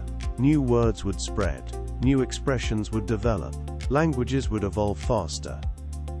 They would become richer, more diverse, more interesting. Think about specific languages. Old Norse would mix with other languages. New words would enter. New expressions would develop. Languages would evolve. They would become richer. They would become more diverse. They would become more interesting. GPS would also change religion. People would meet earlier. They would share beliefs earlier. Religions would mix earlier. New ideas would spread. New practices would develop. Religions would evolve. They would become richer, more diverse, more interesting. GPS would also change politics. People would meet earlier. They would exchange ideas earlier. Political systems would influence each other earlier. New forms of government would spread. New ideas would develop. Politics would evolve. It would become richer, more diverse, more interesting. All of this would happen earlier, with GPS enabling faster connections, faster travel, faster sharing. Everything would accelerate. Everything would evolve. Everything would improve. Think about the timeline. If GPS existed in 1000 AD, exploration would have accelerated. The age of exploration would have started 500 years earlier. The Renaissance might have started earlier. The scientific revolution might have started earlier. Everything would have happened faster. Everything would have evolved faster. Everything would have improved faster, but faster isn't always better. Sometimes slower is better. Sometimes we need time to adapt. Sometimes we need time to understand. Sometimes we need time to prepare. GPS would accelerate everything. But would that be good? Would that be bad? We can't know. But we can think about it. We can consider it. We can learn from it. GPS would also change how we think about the world. With GPS, the world would seem smaller. more connected, more accessible. This would change our perspective. It would change our understanding. It would change our worldview. We would see the world differently. We would understand it differently. We would interact with it differently. Think about specific changes. With GPS, distance would seem less important. Places would seem closer. The world would seem smaller. This would change how we think. It would change how we feel. It would change how we act. We would be more connected. We would be more aware. We would be more involved. GPS would also change how we explore. With GPS, exploration would be easier. It would be safer. It would be more accessible. More people would explore. More places would be discovered. More knowledge would be gained. Exploration would accelerate. Discovery would accelerate. Everything would accelerate. GPS would also change how we trade. With GPS, trade would be easier. It would be safer. It would be more reliable. More trade would happen. More goods would flow. More wealth would be created. Trade would accelerate. Economy would accelerate. Everything would accelerate. Think about specific trade goods. Spices from the East. Silk from China. Gold from Africa. These would flow faster. They would be more accessible. They would be cheaper. Trade would flourish. Economy would flourish. Everything would flourish. GPS would also change how we communicate. With GPS, communication would be easier. It would be faster. It would be more reliable. More communication would happen. More ideas would flow. More knowledge would be shared. Communication would accelerate. Knowledge would accelerate. Everything would accelerate. GPS would also change how we learn. With GPS, learning would be easier. It would be faster. It would be more accessible. More learning would happen. More knowledge would be gained. More understanding would be achieved. Learning would accelerate. Knowledge would accelerate. Everything would accelerate. But GPS would also create problems. Earlier exploration means earlier colonization, earlier exploitation, earlier conflicts. This is the dark side of technology. It can enable harm. It can accelerate injustice. GPS would be no different. What would have happened to Native Americans if Vikings had GPS? They might have been contacted earlier. They might have faced colonization earlier. They might have faced exploitation earlier. Diseases might have spread earlier. Conflicts might have started earlier. This is a difficult question, but it's important to consider. This is a dark side. Technology isn't always good. It can enable harm. It can accelerate injustice. GPS would be no different. But GPS would also create opportunities. Earlier connections mean earlier cultural exchange, earlier sharing of knowledge, earlier cooperation. The world might have become more connected, more understanding, more peaceful, or it might have become more divided, more conflicted, more violent. We can't know for sure, but we can imagine. And imagining helps us understand, helps us think, helps us learn. It helps us see the complexity of history. It helps us see how technology affects people. It helps us think about our own world. But here's something else to consider. GPS wouldn't just change the past, it would change the future too. If GPS existed in 1000 AD, what would the world look like today? Would we be more advanced? Would we have solved problems earlier? Would we have created new problems? Would space exploration have started earlier? Would we have reached the moon sooner? Would we have explored Mars? Would we have gone further? These are interesting questions. They make us think, they make us wonder. Would technology be more advanced? Would we have better medicine, better communication, better everything? Or would we have different problems? Would we have depleted resources faster? Would we have damaged the environment more? Would we have created more conflicts? We can't know, but we can think about it. And thinking about it helps us understand our own world, helps us see what technology can do, helps us see what it can't do, helps us think about the future, helps us make better choices. But there's one more thing to consider. GPS is just one technology, but it's a powerful one. It enables other technologies, it accelerates progress, it changes everything.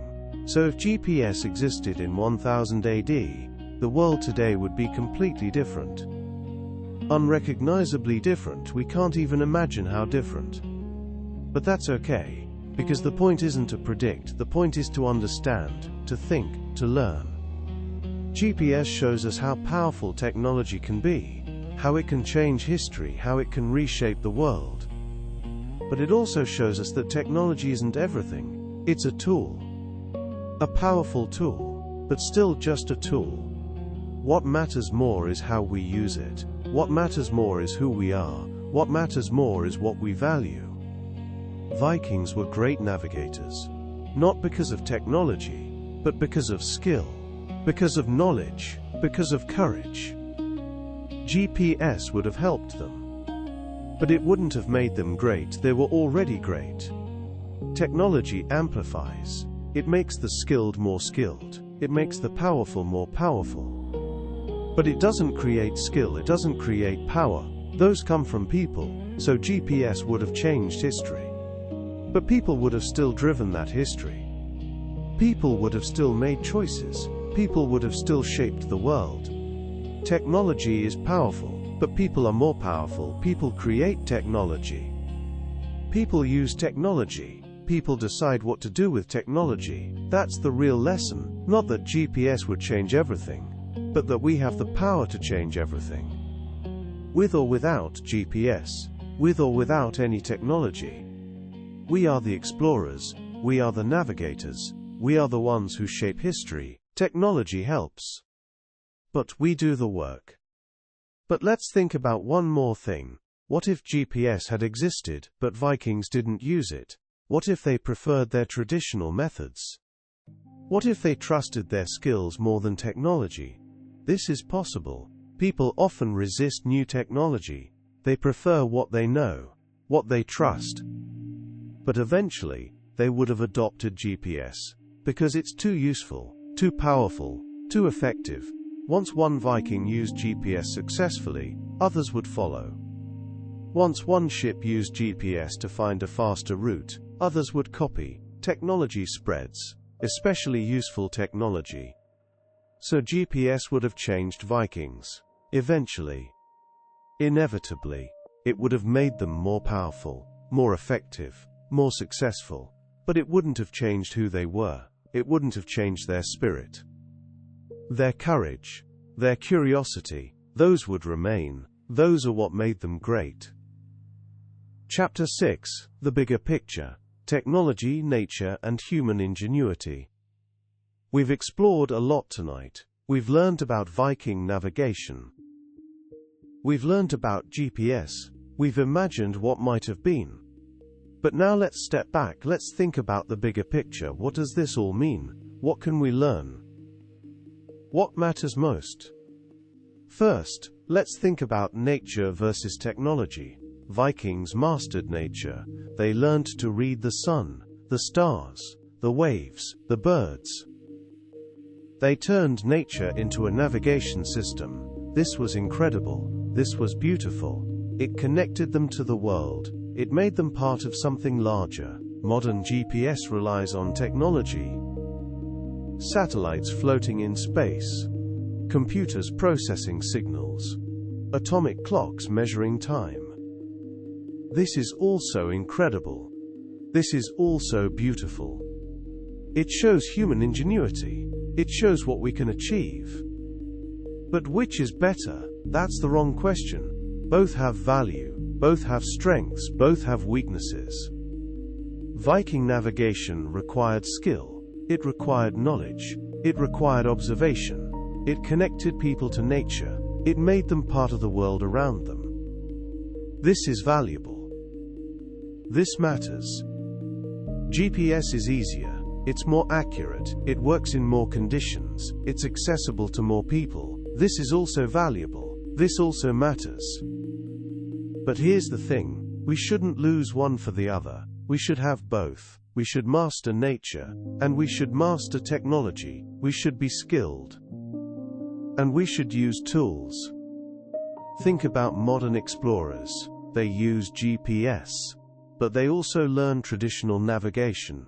They know how to read a compass, how to read the stars, how to read nature. Why?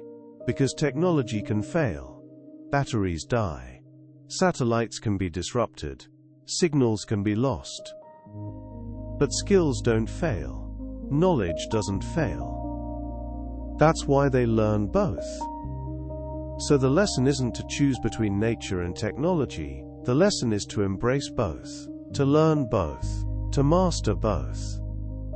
This makes you stronger. This makes you more capable. This makes you more resilient. Second, let's think about the spirit of exploration. Vikings explored because they were curious, because they were brave, because they wanted to discover. Technology helps, but it doesn't create this spirit. This comes from within. It's part of being human. It's part of who we are. Modern explorers have the same spirit. They explore space. They explore the ocean. They explore the unknown. They use technology. But technology doesn't drive them. Curiosity drives them. Courage drives them. The desire to discover drives them. So GPS would have helped Vikings. But it wouldn't have made them explorers. They were already explorers. Technology amplifies, but it doesn't create.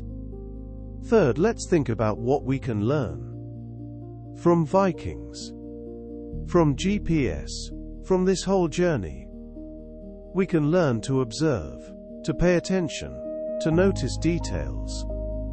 Vikings were masters of observation. They noticed everything. The sun's position, the stars, patterns, the waves, behavior, the birds, flight. We can do the same. We can pay attention. We can notice details. We can learn from the world around us. We can learn to be prepared, to have backup plans, to not rely on one thing. Vikings had multiple navigation methods. They didn't rely on just one. If the sun was hidden, they used stars. If stars were hidden, they used waves. If waves were calm, they used birds. They always had options. We should do the same. Don't rely on just one thing. Have backups. Be prepared. We can learn to be curious, to ask questions, to explore. Vikings were endlessly curious. They explored constantly. They wanted to know what was out there. They wanted to see new lands. They wanted to discover. We can do the same. We can be curious. We can ask questions. We can explore, not just physically, but mentally too. We can explore ideas. We can explore knowledge. We can explore the world. We can learn to be brave, to take risks, to venture into the unknown. Vikings were incredibly brave. They sailed into the unknown. They faced storms. They faced danger. They faced death.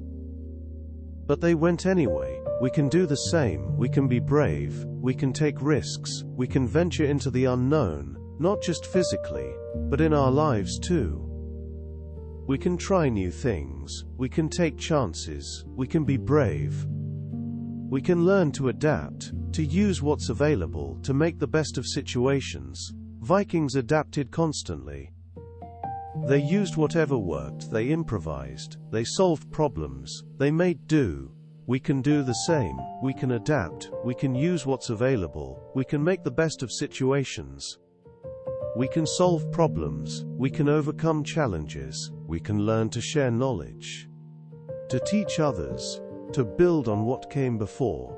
Vikings passed down knowledge through stories, through songs, through sagas. They built on it. Each generation added something. Each generation improved. We can do the same.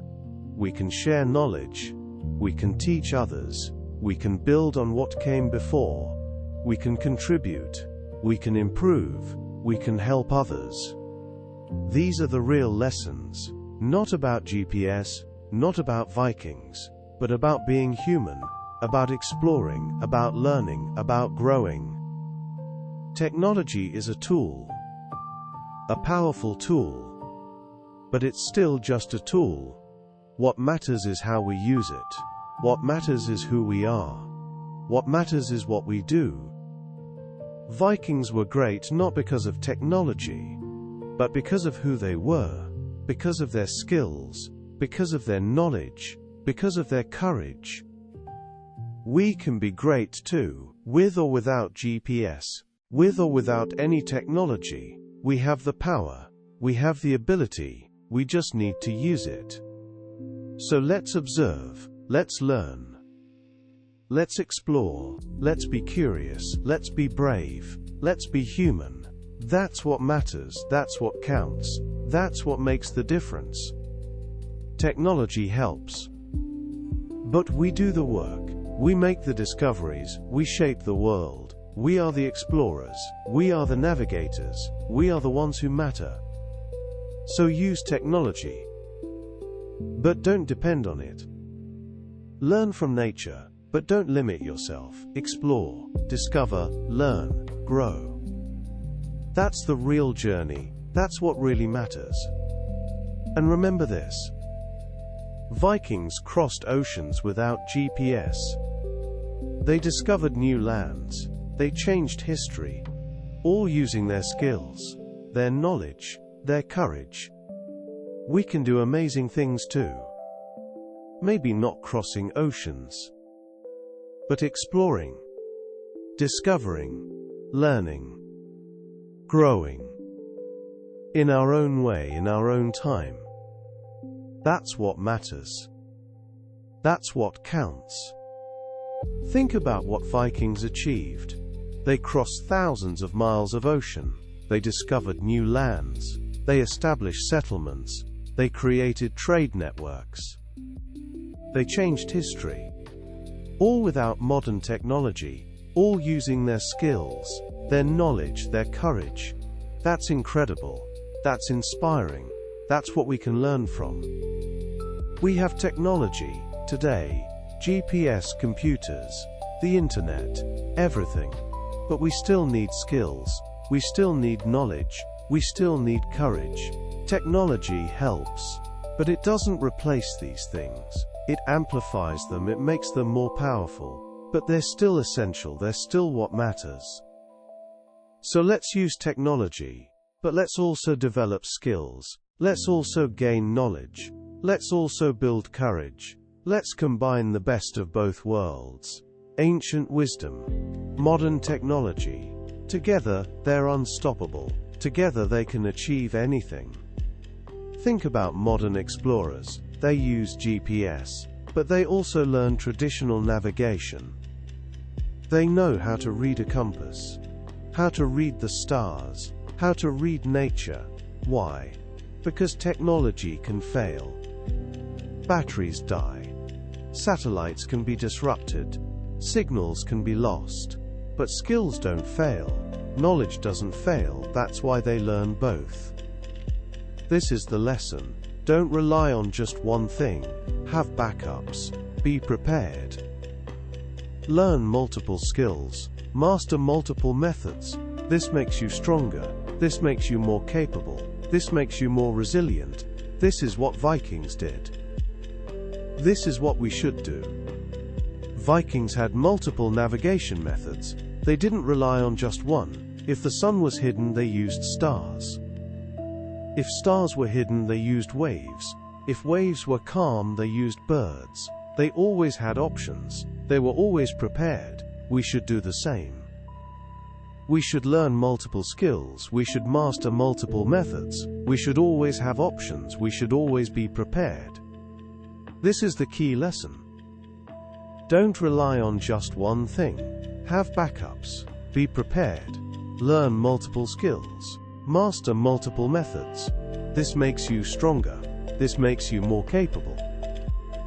This makes you more resilient. This is what Vikings did. This is what we should do. Think about modern life. We rely on technology, GPS, the internet, electricity. But what if these fail? What if we lose them? We need backups. We need alternatives. We need skills. We need knowledge. We need to be prepared, like Vikings were. Vikings also had something else: adaptability. They adapted to conditions. They used what worked. They improvised. They solved problems. They made do. We should do the same. We should adapt. We should improvise. We should solve problems. We should make do. This is what Vikings did. This is what we should do. Think about specific examples. Vikings adapted to different climates. They adapted to different cultures. They adapted to different conditions. They were flexible. They were resourceful. They were successful. We should be the same. We should be flexible. We should be resourceful. We should be successful. Vikings also had something else: innovation. They created new tools. They developed new methods. They improved their techniques. They were always learning. They were always improving. They were always innovating. We should do the same. We should learn. We should improve. We should innovate. Vikings also had something else: cooperation.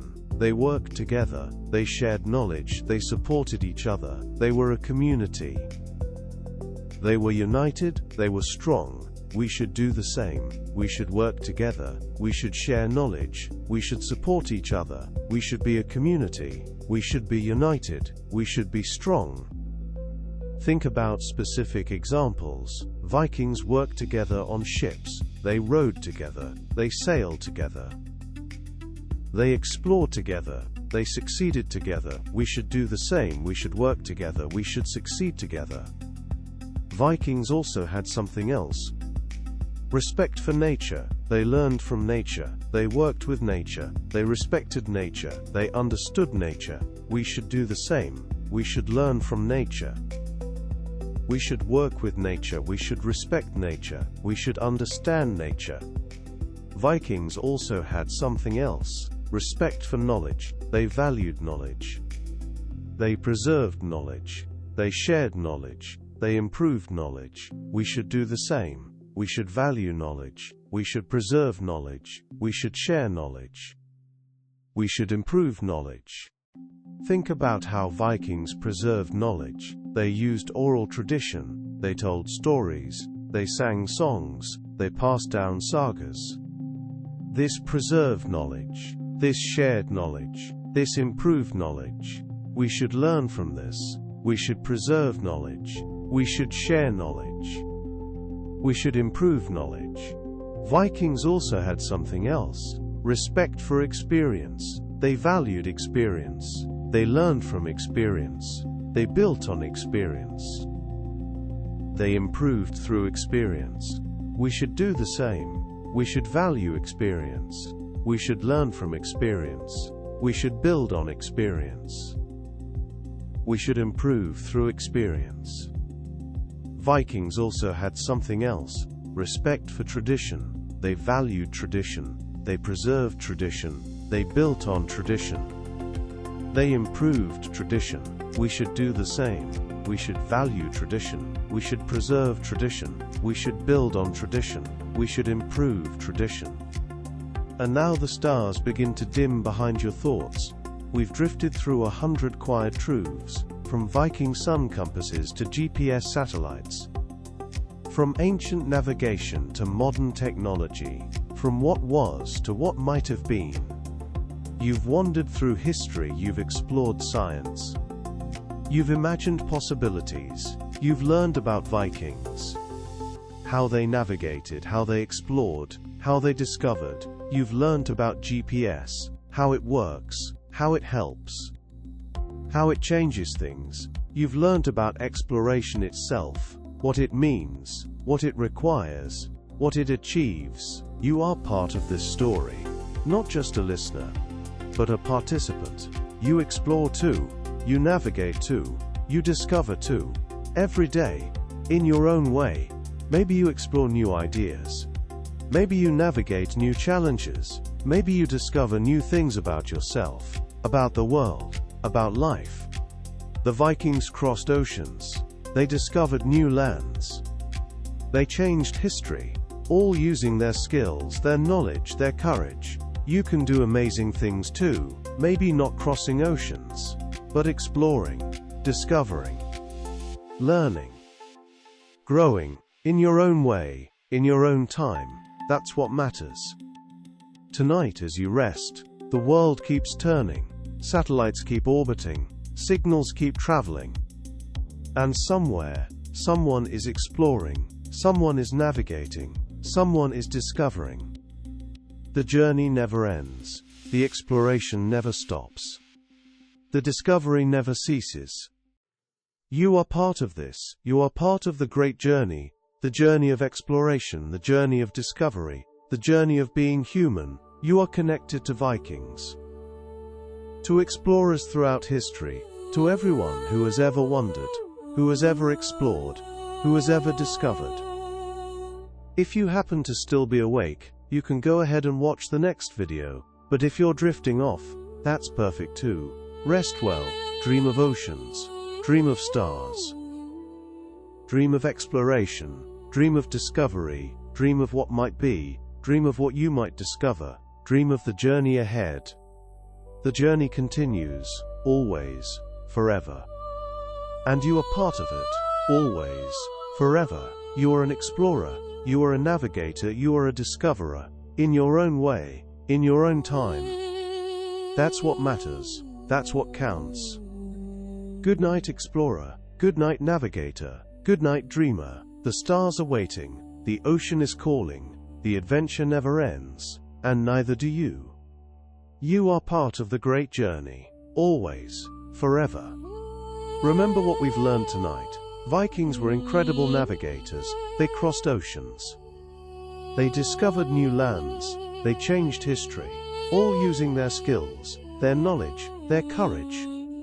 GPS would have helped them, but it wouldn't have made them great. They were already great. Technology is powerful, but people are more powerful. People create technology. People use technology. People decide what to do with technology. That's what matters. That's what counts. That's what makes the difference. So use technology, but don't depend on it. Learn from nature, but don't limit yourself. Explore. Discover, learn, grow. That's the real journey. That's what really matters. That's what makes you great. Good night, explorer. Good night, navigator. Good night, dreamer. The stars are waiting. The ocean is calling. The adventure never ends. And neither do you. You are part of the great journey. Always. Forever.